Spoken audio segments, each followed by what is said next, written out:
లేదు కాబట్టి ప్రభుత్వం ముందుకే వెళ్ళాలని నేను భావిస్తాను. రైట్. ఒకసారి రవీందర్ సింగ్ గారు, మీరు కూడా ఇందాక చెప్పారు దేవేంద్ర రెడ్డి గారు సివిల్ సప్లై కార్పొరేషన్గా ఎక్కువ కాలం కాకపోయినా కొద్ది కాలమైనా సివిల్ సప్లై కార్పొరేషన్ చైర్మన్గా చేశారు, రాజకీయాలేమో సుదీర్ఘంగా ఉన్నారు, మేయర్గా కూడా పనిచేశారు ప్రజాప్రతినిధిగా. సరే, మీరు కూడా విద్యార్థి రాజకీయాల నుంచి వచ్చారు కాబట్టి కొంత అన్ని ఇందాక చెప్పినట్టు దేవేంద్ర రెడ్డి గారుగా చెప్పినట్టుగా కొంత దూకుడుగా పనిచేద్దాం అనుకుంటారు, కానీ వ్యవస్థలు అంత అంగీకరించో. దూకుడుగా పనిచేసే వాళ్ళకి కళ్యాలు వేస్తుంటాయి, మీరు కూడా అట్లా దూకుడుగా చేయాలనుకుంటే మీకు కూడా అప్పుడో ఇప్పుడు అక్కడో ఇక్కడో కొన్ని కళ్యాలు పడి ఉంటాయి. కానీ ఇక్కడ ఓవరాల్గా ఇందాక దేవేంద్ర రెడ్డి గారు చెప్పింది ఏంటంటే, గత ప్రభుత్వం ఏదైతే రేటు ఫిక్స్ చేసిందో 1700 అనుకుంటూ, అది సరే డేట్ కూడా అనుకున్నారు, టెండర్ కూడా అనుకున్నారు, అది ఆనాడు వచ్చినటువంటి ఆరోపణలు విమర్శల నేపథ్యంలో అది చేశారు. ఇవాళ ఈ ప్రభుత్వం 2079 రూపాయల 2000 చిల్లర ఫిక్స్ చేశారు. ఆ రకంగా ఎక్కడ 1700తో చూసుకుంటే కనుక 300 పైన 379 రూపాయలు ఎక్కువే వచ్చింది. ఆ రకంగా చూస్తే 1300 కోట్లు సివిల్ సప్లై కార్పొరేషన్కి ఆదాయమే తప్ప నష్టమైతే జరిగినటువంటి దాఖలాలు అయితే కనపట్ల. కానీ ఇందాక చెప్పినట్టుగా ఎవరైతే గ్లోబల్ టెండర్ తీసుకున్నాడో ఆయన బయట అమ్ముకుంటే దానికి ప్రభుత్వానికి ఏం సంబంధం అనేటువంటి రెండు అంశం. ఇక్కడ ఏం జరిగిందని బీఆర్ఎస్ కానీ బీజేపీ కానీ విమర్శలు సంధిస్తున్నటువంటి పరిస్థితి, మీరేమంటారు? ముందుగా సీనన్నకు, అలాగనే మన రైస్ మిల్లర్ల సంఘ ఉమ్మడి ఆంధ్రప్రదేశ్ అధ్యక్షుల వారికి, అలాగే దయాకరణ గారికి, అందరికి కూడా మొట్టమొదటిగా నమస్కారాలు. ముఖ్యంగా నేను 2 విషయాలు చెప్తా. ఇప్పుడు అధ్యక్షుల వారు చెప్పింది చాలా చక్కగా విన్నా. ముఖ్యంగా అందులో ఏంటంటే 2 పాయింట్లు ఏంటంటే, కార్పొరేషన్ టెండర్ పెట్టినప్పుడు 1750 రూపాయల చొప్పున వస్తే వెంటనే దాన్ని ఏం చేసినామంటే ఒక నోట్ తయారు చేసి ప్రభుత్వానికి ₹1 నష్టం కావద్దని క్యాన్సిల్ చేయడం జరిగింది.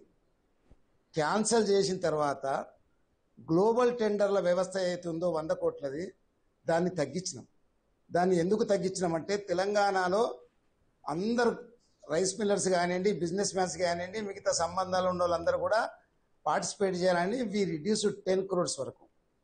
అప్పుడు ఏంటంటే రైస్ మిల్లర్స్ అందరు వచ్చి కూడా ధాన్యాన్ని మేమే కొంటామని చాలా సందర్భాల కలెక్టర్ల ద్వారా ఒక రిప్రజెంటేషన్ చేయడం జరిగింది. ప్రభుత్వానికి కూడా రిప్రజెంటేషన్ ఇవ్వడం జరిగింది.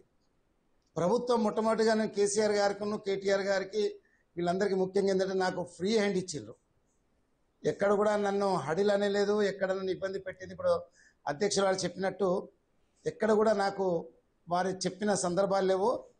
బ్రహ్మాండంగా కేసీఆర్ గారు ఆర్డర్ ఇచ్చేటప్పుడు నాకు ఒక మాట చెప్పిండ్రు, బ్రహ్మాండంగా పనిచేయి, నీ పేరు ఎప్పటి కూడా ప్రభుత్వంలో ఉండేటట్టు కేసీఆర్ గారు ఆశీర్వదించి నన్ను పనిచేయమన్నప్పుడు రైతులతోటి కూడుకున్నది, రైస్ మిల్లర్లతో కూడుకున్నది కాబట్టి చాలా చక్కగా చేయాలి. ఎందుకంటే తొందరగా బదనామయ్యే సంస్థనే సివిల్ సప్లై కాబట్టి. ముఖ్యంగా నేను 2 విషయాలు చెప్తా. దేవేంద్ర అన్న గారు చెప్పింది, అధ్యక్షుడు చెప్పింది పూర్తిగా విన్నా. నేనేమంటున్నా అంటే 2007 రూపాయలకు వాళ్ళు గ్లోబల్ టెండర్ పెట్టిండ్రు. ఆ గ్లోబల్ టెండర్లో వాళ్ళకి ఏంటంటే 35 లక్షల మెట్రిక్ టన్లను వారు గోదాములలో ఎంత ఉంది, అలాగనే రైస్ మిల్లర్లు ఎంత ఉంది బాకీ, వాటిని పరిశీలించిన తర్వాత ఈ 2007 రూపాయల్లో గన్ని బ్యాగ్ సప్లై చేయాలి. మిగతా ఇమ్యూనిటీస్ కూడా దాంట్లో కొన్ని ప్రొవైడ్ చేసిన వాళ్ళకు ఇవి సంబంధాలు ఉన్నాయని.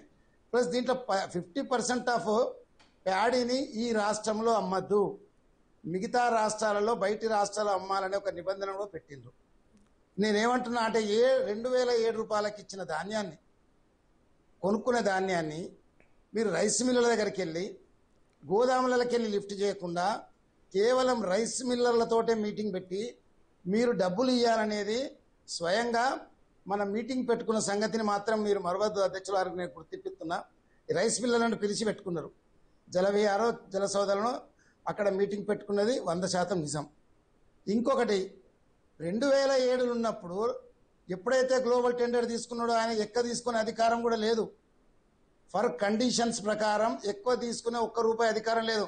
నేను ఎట్లాగో టెండర్ తీసుకున్నా, నేను 500 వసూలు ఎక్కువ చేసుకుంటా, 600 ఎక్కువ చేసుకుంటా అంటే ప్యూర్లీ ఇట్స్ ఎ వయలేషనే. దయచేసి గమనించాలి. కండిషన్లో ఉన్నది మనం మాట్లాడదాం. 2007లో తీసుకున్న ధాన్యాన్ని ఆయన 2007కే లిఫ్ట్ చేయాలి. ఆయన గోదాంలో ఉన్నాయి లిఫ్ట్ చేయకుండా కేవలం రైస్ మిల్లుల మీద ప్రభావం చూసి మీరు ఈ మధ్యకాలం చూసిండ్రు విజిలెన్స్ దాడులు ఎక్కువ చేసుడు ఏంటంటే సిఎంఆర్ను తీసుకోవాలని కాదు, ఆ కాంట్రాక్టర్ దగ్గర తోటి మాట్లాడుననే ఎక్కువ శాతం సివిల్ సప్లై దాడులు జరిగినాయి. అధ్యక్షుల వారికి చాలా తెలిసి ఉండాలి ఈ విషయం. ఎందుకంటే ముఖ్యంగా గింజ గుంజ ఎక్కడుందో కూడా వాళ్ళకు అవకాశం ఇచ్చిండ్రు. గ్లోబల్ టెండర్లకి ఏంటంటే ఏ గోదాములో ఎంత ఉంది, ఏ రైస్ మిల్ ఎంత దగ్గరని లాట్స్ ప్రకారం డివైడ్ చేసిండ్రు. ఎన్నికల్లో ప్రమేయం ఉంది కాబట్టి, ఎన్నికలు జరుగుతున్నాయి కాబట్టి అధికంగా వసూలు చేయడం అనేది ఇది నిజంగా కూడా కొద్దిగా ఇబ్బందికరమైన వార్త. ఎవరైనా కానీ నేను బిజినెస్ ఉన్నా ఎక్కువ అమ్ముకుంటా ఎక్కువ కొనుక్కుంటా అంటే అది కలవదు కదా. నువ్వు ఏంటంటే నీ లాభాలతోటి నీకు అయ్యే ఖర్చులతోటి కలుపుకొని 2007 పెట్టినావు. ఆ 2007 రూపాయలల్లా నువ్వు అదనంగా 216 రూపాయలు వసూలు చేసుకుంటున్నావు అంటే అది దేనికోసం వసూలు చేస్తుండు దయచేసి మీరు గమనించాలి. ఎందుకంటే రైస్ మిల్లర్ల దగ్గరనే ప్యాడీ ఉంది కదా మీ గోదాములలో, 2007లో ఎత్తుకోవాలి కదా అవన్నీ.